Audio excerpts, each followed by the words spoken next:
Art gallery के art and show programme में आप सभी को नेहा अंकुरवालिया का नमस्कार। कला की विविधताओं की कोई सीमा नहीं होती। जैसा कि आप सभी जानते हैं कि कला धरती से अंबर तक अपना रंग बिखेरती रहती है, लेकिन यही हुनर जब एक कलाकार के ब्रश से निकलता है और कैनवस पर उकेरा जाता है तो ये पेंटिंग कलाकारों की कल्पना को जीवंत कर देती है। ऐसे ही कुछ नामचीन कलाकारों से आज हम आपको रूबरू कराने जा रहे हैं, जिनकी पेंटिंग की नुमाइंदगी दिल्ली के त्रिवेणी कला संगम में की जा रही है। लेकिन सबसे पहले हम जानेंगे आयोजक के विचार। एग्जीबिशन लगाने के पीछे दो मकसद थे। एक मकसद तो पहला मकसद तो ये रहता है कि हम आर्टिस्टों को एक मौका दे सके कि वो अपनी जो भी कला है, जो भी उनकी पेंटिंग से उसको बाहर निकाल सके, बाहर लोगों तक पहुंचा सके। हमारी ओपनिंग सेरेमनी काफ़ी अच्छी रही, उसमें काफ़ी अच्छे गेस्ट आए और उसके बाद से दूसरी हमारी जो होती है कि हम उस पेंटिंग्स को जो सही उसके आर्ट बायर्स हैं, जो आर्ट लवर्स हैं, उन तक पहुँचना चाहिए। इस एग्जीबिशन के थ्रू हमने आर्ट कलेक्टर्स को, आर्ट बायर्स को, आर्ट लवर्स को इन्वाइट किया था। वे लोग आए, उन्होंने अप्रिशिएट किया और ये उन्होंने काफ़ी हद तक इस एग्जीबिशन को अप्रिशिएट किया। और उसके बाद बहुत सारी पेंटिंग्स, बहुत सारे कलाकारों की पेंटिंग्स सेल आउट हुई है। तो इसके थ्रू जो है कि कलाकारों को एक हिम्मत मिली है कि वो इस सिचुएशन से बाहर निकले हैं और नए नॉर्मल में आकर के किस तरीके से अपने आप को और भी निखार ला सकते हैं और अपने आप को कैसे खड़ा कर सकते हैं। सुनील जी, आपकी संस्था कलाकारों को एक मंच पर लाने की पूरी कोशिश करती है। ऐसे में आपकी संस्था क्या विदेशों में भी इस तरह की एग्जीबिशन जो है वो ऑर्गेनाइज करती है? देखिए, ये एग्जीबिशन अर्थ आर्ट इंटरनेशनल और उनकी partner companies mister Brajesh Barman और फिलीपींस की जो कंपनी है आर्टिस्ट स्पेस, जो कि वर्चुअल गैलरी पार्टनर और मार्केटिंग पार्टनर है, उसने ऑर्गेनाइज किया। इसके बाद हमारी जो अगली एग्जीबिशन से वो है न्यूयॉर्क सिटी में है, जो कि रिट्रोस्पेक्ट के नाम से है। उसमें हमारी पार्टनर कंपनीज है आर्टिस्ट स्पेस फिलीपींस से और गेस फ्रॉम यूएसए। उसके बाद हमारा नेक्स्ट एग्जीबिशन जुलाई में होने वाला, जिसमें कि हम लोग 4 नेशंस एग्जीबिशन देने जा रहे हैं, जिसमें कि इंडिया, मलेशिया, फिलीपींस और यूएसए के आर्टिस्ट पार्टिसिपेट करेंगे। और ये एग्जीबिशन मनीला में होने वाला है, जिसमें कि इंडिया से अर्थ आर्ट इंटरनेशनल, मलेशिया से KL city art gallery, Philippines से आर्टिस्ट स्पेस एंड यूएसए से गेस, ये 4 कंपनी मिलकर उसको ऑर्गेनाइज कर रही है। और ये एग्जीबिशन इंटरनेशनल लेवल पर होगा, जिसमें कि और भी 8-10 कंट्रीज के आर्टिस्ट पार्टिसिपेट करेंगे, जिसमें ईरान के भी आर्टिस्ट पार्टिसिपेट करेंगे और कुछ एशियन कंट्रीज के आर्टिस्ट पार्टिसिपेट करेंगे। तो वो इंटरनेशनल लेवल पर हम लोग एग्जीबिशन जुलाई में मनीला में देने वाले हैं।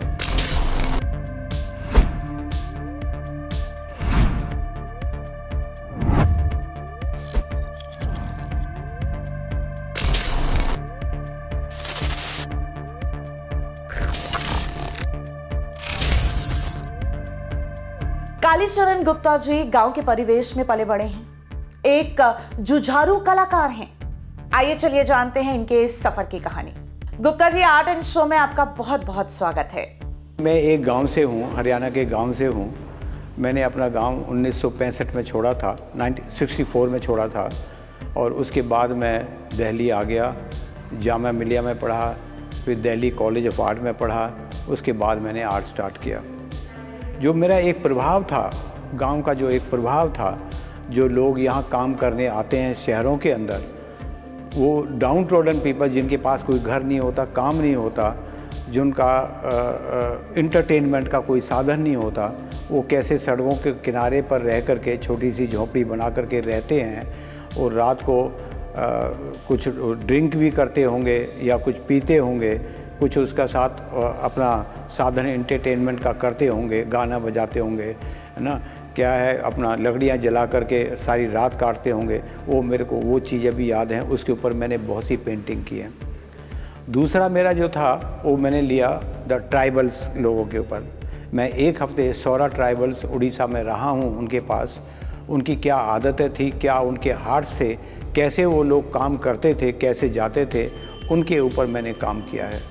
ये मेरी 3rd सीरीज़ है जो आप पीछे देख रहे हैं जो वर्क, ये उसमें ये किया है मैंने दी मेट्रोपॉलिटन सिटीज़। मेट्रोपॉलिटन सिटीज़ इस केवल हमारे भारतवर्ष में ही नहीं है, पूरे वर्ल्ड के अंदर में मेट्रोपॉलिटन सिटीज़ का जो बढ़ावा एक जो मिला 25-30 सालों के अंदर में, जिससे खुला हुआ जो जगह थी, जो खुली हुई जो बाग बगीचे, खेती बाड़ी सब खत्म हो गया। केवल हमारे देश में ही नहीं, ये पूरे देश, पूरे वर्ल्ड के अंदर में ये प्रॉब्लम है। अगर हम दिल्ली से अगर मैं 100, 150, 200, 400, 500 किलोमीटर में भी निकल जाऊं, आप रास्ते में देखेंगे कोई खाली जगह नहीं है, कहीं थोड़ी जगह खाली है, बाकी सारी जगह फ्लैट्स ही फ्लैट हैं। There is no space to breathe, सांस लेने के लिए भी जगह नहीं है। शहरों के अंदर में छोटे बच्चों को खेलने के लिए भी कोई लॉन नहीं, कोई पार्क नहीं है, बहुत कम पार्क हैं, खेलने के साधन नहीं हैं। तो ये देश हमारा कहाँ जाएगा, कहाँ हमारा कंट्री कहाँ जाएगा कि आज से मेरे को ये लग रहा है अभी तो सांस लेने के लिए जगह है, अगर 50 या 100 साल के बाद में भी मेरे को लग रहा है इसके ऊपर भी गवर्नमेंट टैक्स लगाएगी। अगर आप सांस लेंगे तो इसलिए पैसे आपको देने पड़ेंगे। गुप्ता जी, आपकी पेंटिंग एकदम डिफरेंट होती है, ऐसे में आसान नहीं होता उस पेंटिंग को समझ पाना। आप अपनी पेंटिंग के जरिए लोगों को क्या बताना चाहते हैं, क्या समझाना चाहते हैं? आर्टिस्ट का जो क्रिएटिव जो एक नेस है, क्रिएटिवनेस, अगर वो फोटोग्राफी वो काम करता है केवल, उसके अंदर में उसकी स्किल, उसका जो क्राफ्ट्समैनशिप, उसके अंदर में पेशेंस, ये चीज़ें तो आ सकती हैं, मगर जो एक क्रिएटिविटी है वो मुश्किल है उसके अंदर में, वो there is no any creativeness. और जब तक कोई क्रिएटिविटी आपके मन से, आपके अंदर से, आपकी फॉर्म्स अगर नहीं निकलेंगी तो वो आर्टिस्ट नहीं पहचाना जाएगा, आर्टिस्ट नहीं जाना जाएगा। हम पहले आर्टिस्ट पेंटिंग्स को, पेंटिंग के थ्रू आर्टिस्ट को जाना जाता है कि ये उसका काम है, उसको हम कहते हैं सिग्नेचर वर्क, सिग्नेचर आर्टिस्ट। अगर दूसरे काम जैसे अगर आप फिगरेटिव जैसे काम करते हैं, कुछ आर्टिस्ट ऐसे रहे भी हैं हमारे इंडिया के अंदर में, अगर आपने सब लोग जितने भी हैं विलेजेस से हैं, अगर आपने पहले पेंटिंग देखे होंगे सारे गॉड एंड गॉडेसेस की, है ना, वो सारे जितने आर्टिस्ट थे, वो कुछ एक आर्टिस्ट है मद्रास के अंदर वाले में जिन्होंने उसके ऊपर में काम किया, गॉट अ बिग नेम। उन्होंने सारा गीता प्रेस से या वो दूसरी प्रेस से उन्होंने जो भी काम किए, सारे काम उसके ऊपर ही किए, उन्होंने एब्स्ट्रैक्ट वर्क में नहीं किया। तो वो जो मॉडर्न आर्ट या क्लासिकल आर्ट, तो उनको नहीं कहलाया जा सकता। बहुत से आर्टिस्ट तो उनको क्राफ्ट्समैन मानते हैं या स्किल, जिसमें स्किल्स ज़्यादा है वो मानते हैं। मगर जो एब्स्ट्रैक्ट आर्ट है, एब्स्ट्रैक्ट जो आर्ट है, क्योंकि हमने दुनिया के साथ चलना है, ये मैं कभी अकेला नहीं है, लोग चंद्रमा तक भी पहुंच गए, हम लोग अगर एक कुएं के मेंढक कर बने रहेंगे तो कहाँ से ग्लोबलाइजेशन आएगा। तो इसलिए ये मेरी फॉर्म्स हैं, मैंने इस फॉर्म्स को, इन फॉर्म्स के साथ में जीता हूँ, इन्हीं फॉर्म्स के साथ मैं अपना काम करता हूँ, अपनी मेरी लाइफ इस फॉर्म के साथ ही है। आपने देखा हो कि लाइनें हाइफन लाइंस के साथ वाले में स्ट्रेच, इसमें एक लेयर नहीं है। ये जो पेंटिंग है आपके लेफ्ट में जो पेंटिंग है, जो बड़े साइज़ की पेंटिंग है, इसमें कम से कम 5 लेयर्स हैं कलर्स की। अगर आप देखें उसको ध्यान से तो it take a months together. एक पेंटिंग के साथ वाले में ये नहीं है कि आप पेंटिंग 1 दिन या 2 दिन या 5 दिन में बन जाती है, इसमें दिन रात लगता है और 1 महीने के अंदर पेंटिंग कोई ख़त्म नहीं होती, और मोर देन दैट उससे ज़्यादा भी समय लगता है। इसमें हमारा खून पसीना इसके अंदर में है, क्योंकि हमारी जो लाइफ है, आर्टिस्टों की जो लाइफ है, वो इसके सिवाय और कुछ हमारा से कोई मतलब नहीं होता। हमने समाज को देख करके भी चलना होता है। सर, एक कलाकार इतिहास में झांकता है और भविष्य के लिए सोचता है और वर्तमान में जीता है। ऐसे में ये कैसी जिंदगी होती है? पुरानी चीज़ों को अगर भूल करके तो मैं आगे बढ़ ही नहीं सकता। हमारे मोहनजोदाड़ो के टाइम से ले करके वो खजुराहो आप देखें, जितने टेम्पल साउथ के अंदर है, लिंगराज टेम्पल है, उड़ीसा में मैक्सिमम जो टेम्पल्स हैं, उनके बिना तो हम आगे बढ़ ही नहीं सकते। मैं कह रहा हूँ कि मेरे को तो हैरान होती है कि उन आर्टिस्टों के अंदर में एक जिसको कहते हैं परिवार का ना, पीढ़ी दर पीढ़ी जो स्कल्पचर जो बने हुए हैं, वो पीढ़ी दर पीढ़ी ही काम किया है उन्होंने। अगर आपने उसके देखे होंगे कि पेडिस्टल्स हैं, उसमें कोई सीमेंट नहीं है, जितने भी पुराने टेम्पल्स हैं कोई सीमेंट नहीं, कुछ नहीं है, और एक ही साइज़ की फिगर्स हैं वो, और उनको कैसे सेटल किया है, ये उनकी एक टेक्नोलॉजी एक रही होगी। I think so they are more intelligent than we people. और उस सबसे बड़ी बात थी पेशेंस की। पहले जो हमारी जो भूख लगी होती है, जो जमा करने की जो हमें उस टाइम पर नहीं था, उस टाइम पर तो केवल एक राजा के अंडर में जो काम करना था, वो केवल एक खाना उनको देना था और प्रोवाइड करना था, रहने के लिए जगह, बाकी उन्होंने सुबह से शाम तक काम करना था। वो अगर चले गए फादर तो उनके बच्चे हैं, बच्चे चले गए उनके बच्चे हैं, ये दर पीढ़ी दर 300-400 सालों तक एक एक टेम्पल बना है। ये ऐसे नहीं बने, उनसे तो हमको सीख मिली है और उनसे नहीं है। जो उन्होंने नहीं देखा तो उनको ये देखना चाहिए। मैं मोहनजोदड़ो को देख करके तो मैं यहाँ खड़ा हुआ हूँ, अगर हम पुरानी संस्कृति को अगर भूल जाएं तो मैं तो कुछ भी नहीं हूँ। हम जो हैं वो उसी संस्कृति से हम लोग आगे बढ़े हैं। सर, कला धाम में आपका स्टूडियो है, ऐसे में ये भी पता चला कि कई आर्टिस्ट की वहां पर जो हालत है वो बेहद बदहाल है। मेरा स्टूडियो है वहाँ, मेरे को 7 साल हो गए दिल्ली से शिफ्ट किए वहाँ पर। वहाँ कुछ यंग आर्टिस्ट ऐसे हैं जो हस्बैंड वाइफ दोनों आर्टिस्ट हैं, जिनके पास नॉट ए सिंगल रुपी ना खाने के लिए भी है, मगर वो बेचारा साधना में अपना पेंटिंग करते हैं, अपना स्कल्पचर बनाते हैं। वो कैसे बनाते हैं मैं तो ये हैरान हूँ, मैं 10 बार पूछता हूँ। तो वो गवर्नमेंट उनके लिए क्या कर रही है?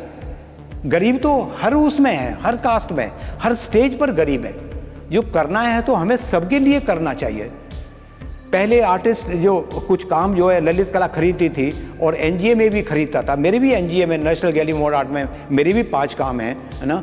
जो उसका एक वो होती थी, उनकी जो कमेटी एक बैठती थी, वो सिलेक्ट करती थी, उनको पैसा, किसी का भी काम सेल हो, मगर वो सेल, ये चीज़ें रिवाइव करनी चाहिए, क्यों नहीं।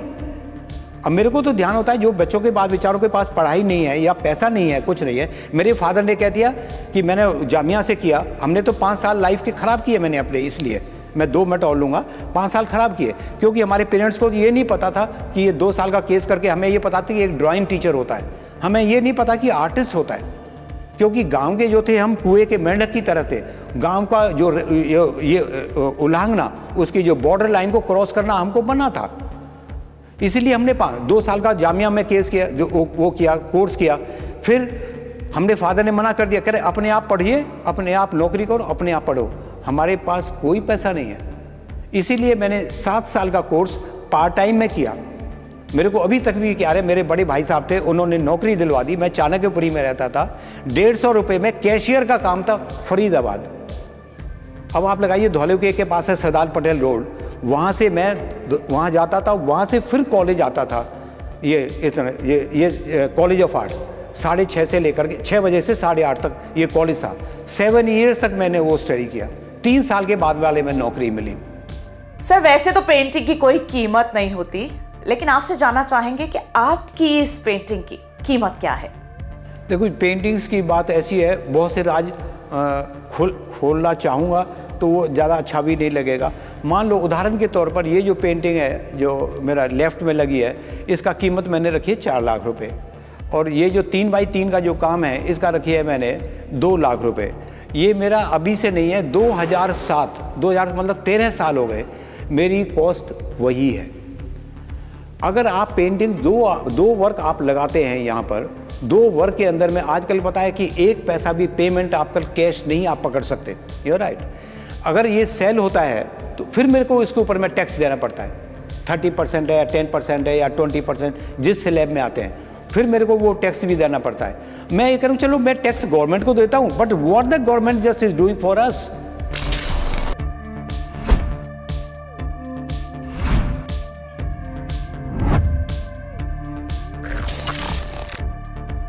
आर्ट एंड शो में अगले कलाकार हैं हेमराज। हेमराज जी वैसे तो एक उम्दा कलाकार हैं, और सबसे बखूबी बात यह है कि अपनी पेंटिंग में किसी रंग का परहेज नहीं करते वो। हेमराज जी की पेंटिंग बिना शब्द वाली भी होती है, यानी कि कहें तो विदाउट एनी वर्ड। हेमराज जी नमस्कार, आर्ट एंड शो में आपका बहुत बहुत स्वागत है। हेमराज जी, एक बात आपसे जानना चाहेंगे कि आपकी पेंटिंग जो है विदाउट वर्ड्स होती हैं, किसी कहानी पर आधारित होती है, क्या इसके पीछे कोई खास बात है? मेरी पेंटिंग्स एक कहानी से प्रेरित है। ये एक स्टोरी है, ये कहाँ तक सच है या सच नहीं है, कुछ भी है, लेकिन मैं इसको ठीक मानकर चलता हूँ।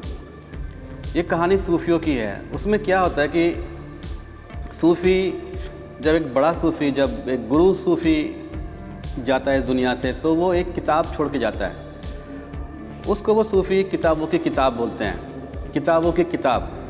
और वो किताब वो दूसरे अपने जो शागिर्द होते हैं, जो सबसे बड़े शागिर्द होते हैं, उनको वो सौंपता है। उस किताब में होता क्या है, उस किताब में उसको बोलते तो किताबों की किताब है, लेकिन जब उसको खोलो तो उसके अंदर कोरे पेज होते हैं, उसके अंदर कुछ लिखा नहीं होता। तो मेरी पेंटिंग्स भी एक कोरे पेपर की तरह है। मेरी पेंटिंग जीरो से शुरू होती है, मैं बिल्कुल जीरो से शुरू करता हूँ, ना कोई आइडिया होता है, ब्लैंक कैनवस होता है, और बाहर भी ब्लैंक कैनवस है, और मुझे भी कोरे कागज़ की तरह कोरा ही बनना पड़ता है। तो मेरी पेंटिंग जीरो से शुरू होती है और जिसको मैं कहता हूँ इटर्नल रेमिनिसेंस 2.0 मैंने इसका टाइटल रखा है। और इसका जो मीडियम है वो ऑयल ऑन कैनवास मैंने पेंटिंग बनाई है। देखो, जब मैं पेंटिंग शुरू करता हूँ तो मैं बहुत सारे कलर्स, मैं मेनली जो मेरा मेन मीडियम है वो ऑयल है, ऑयल ऑन कैनवास। मैं सारे कलर्स खोल के रखता हूँ, ट्यूब वगैरह सब कुछ तैयार रेडी करके रखता हूँ। और इसके अंदर सारे कलर, मेरा कोई फेवरेट कलर नहीं है कि मेरा कोई लाल, जैसे कोई किसी को लाल कलर पसंद है, किसी को ब्लू पसंद है। मेरा कोई भी कलर फेवरेट नहीं है। मैं एक ही कलर में पेंटिंग नहीं करता हूँ, मैं सभी तरह की पेंटिंग करता हूँ। हेमराज जी, कलाकार इन दिनों सरकार से काफी नाराज लग रहे हैं, ऐसा क्यों? इस पर क्या कहना चाहेंगे आप? सरकार को चाहिए कि वो इंडिया के अंदर आर्ट के, कॉन्टेम्पररी आर्ट के म्यूज़ियम बनवाए। हमारे यहाँ म्यूज़ियम नाम की कोई चीज़ है नहीं जो कॉन्टेम्पररी आर्ट को डिस्प्ले करती हो। एक छोटी सी गैलरी है, उसे हम मॉडर्न गैलरी कहते हैं, वो बहुत छोटा है, वो भी गैलरी है। म्यूज़ियम के नाम पर अभी इंडिया में म्यूज़ियम है नहीं। एक प्राइवेट म्यूज़ियम है, किरण नादर म्यूज़ियम, लेकिन वो भी बहुत छोटा है।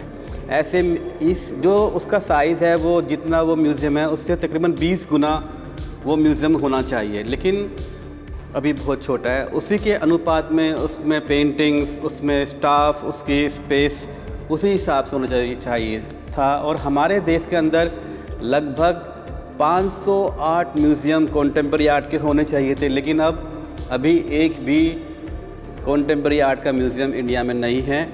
उसकी तरफ गवर्नमेंट ध्यान दे सकती है। हेमराज जी, एक खाँटी कलाकार की अगर हम बात करें, क्या सिर्फ अपनी पेंटिंग से वो वाहवाही लूटना चाहता है या फिर मकसद कमाई भी होता है?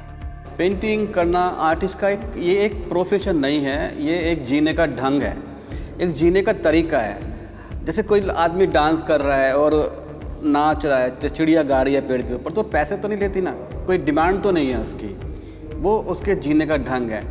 मेरा मानना है, पेंटिंग करना एक यज्ञ करने के जैसा है। जैसे हम यज्ञ करते हैं, यज्ञ करने के बाद प्रसाद बढ़ता है, और वो प्रसाद को हम छीना झपटी नहीं करते कि मुझे इतना प्रसाद मिलना चाहिए या उतना मिलना चाहिए। जितना मिलता है उसमें हमें सब्र करना चाहिए। और आर्टिस्ट का क्या होता है, जो भी आर्टिस्ट अपनी क्रिएटिव फील्ड में ग्रोथ करता है, अपना क्रिएटिविटी में ग्रोथ करता है, तो उसके पीछे लोग होते हैं, वो भूखा नहीं मरता। उसके पीछे, जैसे आप स्पिरिचुअल फील्ड में ग्रोथ करते हैं तो आपके पीछे लोग होते हैं, आपके पीछे लोग होते हैं तो आपको भूखा नहीं मरने देंगे। आपकी आर्ट, अगर आप क्रिएटिव हैं तो आपकी आर्ट बिकेगी ही बिकेगी। इधर आप पेंटिंग करते हो, उधर उसका बायर भी बनता है और कंटिन्यू आपकी पेंटिंग बिकती है। और कई लोग पूछते हैं कि भाई कैसी पेंटिंग करनी चाहिए, जो बायर की पसंद के हिसाब से करनी चाहिए या अपने हिसाब से करनी चाहिए। तो हिसाब इसके अंदर कुछ नहीं होता। जैसा आप खुद हैं, जैसे आप के अंदर है, वैसे ही आपको पेंटिंग करनी है। बाहर की मार्केट को देख कर पेंटिंग करेंगे तो बाहर की मार्केट बदलती रहती है। आज कुछ और डिमांड है, कल कुछ और डिमांड है, परसों कुछ और डिमांड है, तो आप एक उनके इशारों पर नाचने लगोगे। तो आपको अपने अनुसार पेंटिंग करनी है। तो ये थे कालीचरण गुप्ता जी और हेमराज जी, जिन्होंने बड़ी ही ईमानदारी से हमारे सवालों के जवाब दिए। तो अभी फिलहाल इतना ही। बहुत जल्द आपसे फिर होगी मुलाकात किसी नए कलाकार के साथ। नमस्कार।